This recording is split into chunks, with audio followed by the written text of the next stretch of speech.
Esso Batamoussi. Le juge démissionnaire de la criée s'est vu accorder le statut d'exilé en France.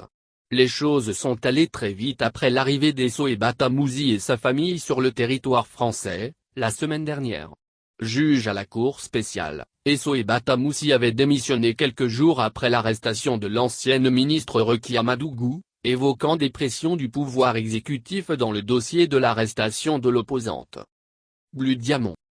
Paris gagnait dimanche 15 août 2021 pour le label Blue Diamond dans l'organisation de la première édition du Brunch Champagne dont la star ivoirienne de la musique, José était l'invité phare.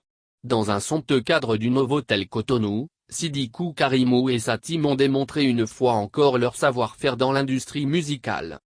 Angela Kopedja. Pour la journaliste de l'ORTB, la lutte contre le harcèlement sexuel en milieu professionnel ne se mène pas que sur les réseaux sociaux. Angela Kopedja lance ce vendredi 20 août son ouvrage intitulé Bris de silence. C'est un recueil de témoignages de faits de harcèlement dont elle a été victime de l'enfance jusqu'à sa carrière de journaliste. Au-delà de la personne de la journaliste écrivaine, le lancement de l'ouvrage suscite beaucoup d'engouement. Sylvestre Monou. Il est l'espoir du tennis béninois. Sylvestre Monou était dans la délégation de la Fédération béninoise de tennis sans terre égyptienne. L'équipe a réussi à décrocher le ticket pour la finale de la Coupe Davis, synonyme d'accès au groupe 2, Afrique-Europe. Pour y arriver, ils ont battu le Kenya et l'Algérie, après une première défaite contre l'Égypte. Clément Loco. Il est 6 fois champion du Bénin. Du haut de son AM65, Clément Loco, 54 kgs, surnommé la Panthère Rouge A, son actif, 8 combats professionnels dont 7 victoires par KO et une défaite.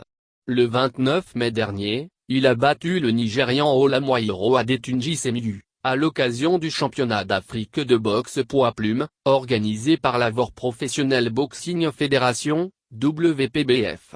Le Béninois mettait en jeu son titre. Cette semaine Clément Loco était chez le patron de Blue Diamond Sidiki Karimou afin de lui présenter son trophée. Anat. Après le scandale de 13 milliards et celui des véhicules immatriculés mais non dédouanés, une autre affaire éclabousse l'Agence nationale des transports terrestres. À Glazoué, un réseau de vols de motos a été démantelé. Les premiers constats révèlent que parmi les moteurs à plaque d'immatriculation, il y a des motos volées. Le commissaire en charge de l'opération affirme avoir intercepté des messages où les voleurs proposent 45 000 FECFA à des gens en service à l'ANAT pour avoir des plaques d'immatriculation.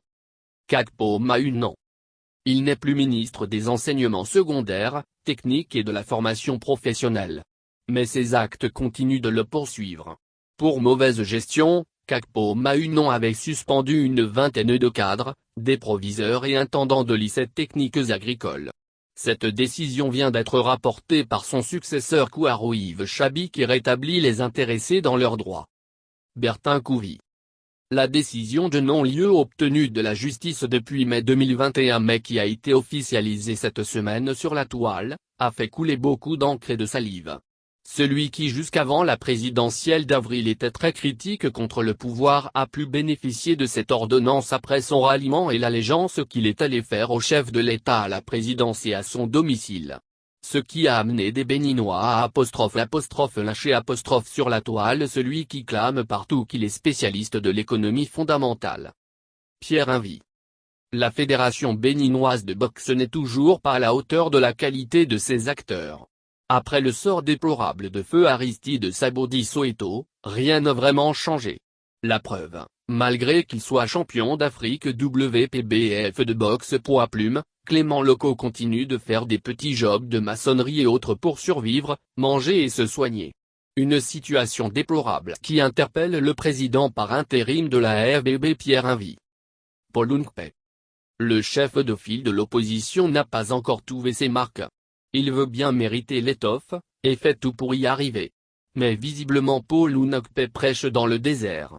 À son appel d'il y a quelques jours, je demande à nos frères de l'opposition de nous rejoindre, aucune réaction positive. Comme c'est toujours le cas depuis la veille du dialogue politique d'octobre 2019.